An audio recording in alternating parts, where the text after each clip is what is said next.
बयनिसिमबो गोदान बोसोरनि हामलायनाय गाहाम अनसायनायखौ बावहरबाय। जोंहा देग्लाय 20थि अल इन्डिया अन्थाइग्रा बड'सा गल्ड काप भलिबल चेम्पियनशिप बेयो 7-8-9 दिनै 7 तारिख जोङो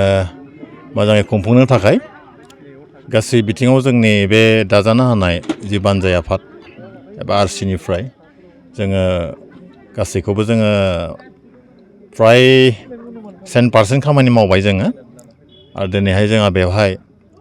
टीम बिथांमोनाबो जिखिनाखौ जों लिंनानै लाबोदों हांख्रायनाय टीम बिथांमोना अलरेडि सफैबाय आरो जों आसा खालामदों देग्लायनि बे बादायलायनाया खोब मोजाङै मोजां जाफुंसारगोन आरो जों गुतै बे ओनसोलनि रायजो राजानिबो खहारि मोनगोन आरो बेयाव जोङो थाहोनाय बा जाहोनाय बेबस्थाखौ जों अलरेडि खालामजोब्बाय आरो जों जिखिनि जोंहा बे साननैयाव जिखिनि जोंनि बे गेलेनायखौ जोङो दिन्थिफुंनो नाजादों निस्सय बियो खोब मोनसे नायथावना जागोन आरो बेनिखायनो जों सानगोन जे खावलायगोन जों आरसिनिफ्राय जे गासै रायजो राजा नोंथांमोनखौ आरो खेलानि जायफोर इन्टारेस्टेड रायजो राजा नोंथांमोनखौ लैहोर लैहोर फैनानै बाहागो लाफै नायनो थाखाय जों दा बेयाव गाबोननिफ्राय दिनै जोंहा 7 तारिख बेयाव जों माने रिपर्टिं टीम रिसेपसन बे जाबाय थादों बेनिफ्राय जों गाबोनो जोंहा फुंनि 8 बाजायाव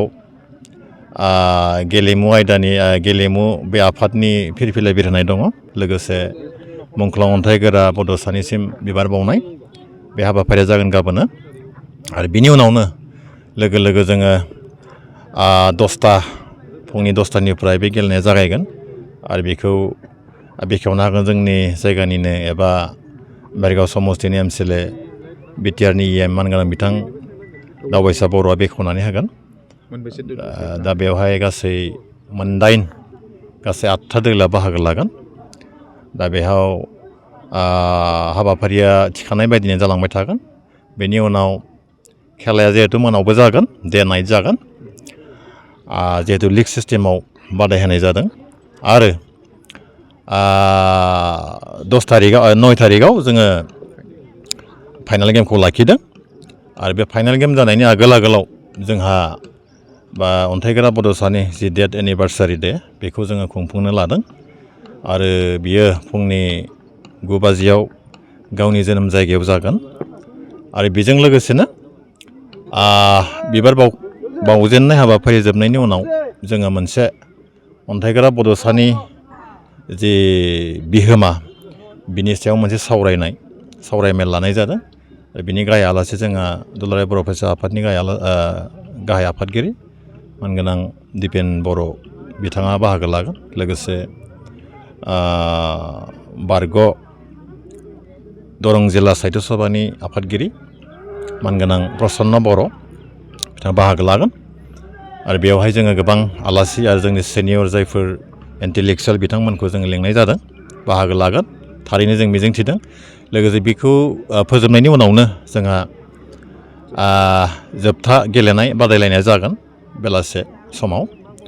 आरो बेवहाय जों आलासि हिसाबै बेखेवगिरि हिसाबै मोननो हादों गाहाय आलासि हिसाबै मानगोनां बिस्वजित दैमारि स्पिकार आसाम एसेम्बलि बिथाङा थागोन आरो बिदिनो जोङो बिजाब बेखेवनायाव जोङो आलासि हिसाबै मोननो हादों मानगोनां रायजो सभानि MP रेनगारा नार्जारि सारखौ आरो बिदिनो जोङो बिलुन माने गोजोननि थाखाय बिलुन बिरहोनाय बे आयदायाव जोङो मोननो हादों आलासि हिसाबै BKWSनि डिपुटि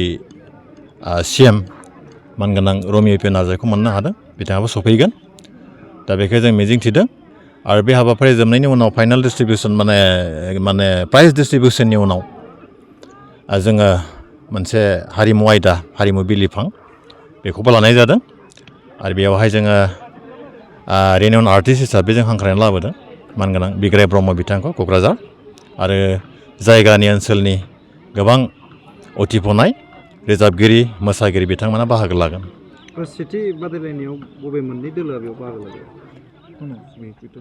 बेनिफ्राय जोङो सानदों गासै बिथिङावनो जेनेबा जों जिखिनिखौ हास्थायदों आरसिया माने बानजाय आफादा निस्सय मोजाङै मोजां जोबलांगोनखौ मिजिंथिदों आरो जोंनि जिखिनि वर्कारफोर दङ बिथांमोनाबो खोब गोसो खुसियै माने खामानि मावसोमनायाव बाहागो लादों आरो बेनि थाखाय जोङो जोंनि कर्मि बिथांमोनखौबो जोङो गुबै आफादनि जानानै साबायखर बावहरदों आरो जोङो अफिसियेल बिथांमोनखौ निस्सय गोसोखांनांगोन बिथांमोनाबो दिनैनि मोनाबिलियाव सफैजोबगोन बिथांमोननि थाखायबो जोङो गासै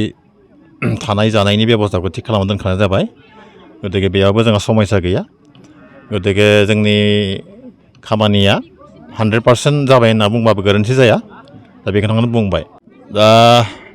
जोङो जिहेतु सानथामनि हाबाफारि आरो बे सानथामनि हाबाफारियाव गुबुन बोसोरफोरनि बायदिनो जिहेतु देग्लाय 20थि खेब जाहैबाय आरो बेयाव जोङो बयखौबो जे जोंनि खाथि खाला थानाय जिखिनि जोंनि खेलायाव थानाय इन्टारेस्टेड जायफोर रायजो राजा जोंनि ओनसोलजों लोगोसे बयखौबो जाहाथे बे लैहोर लैहोर फैनानै नायनायजों लोगोसे जोंखौ मदद खालामो आरो बे गेलेनायखौ मोनसे गोगोम रोखोमनि जाफुंसार होनायाव मदद खालामगोन जों बेखौ मिजिंथिबाय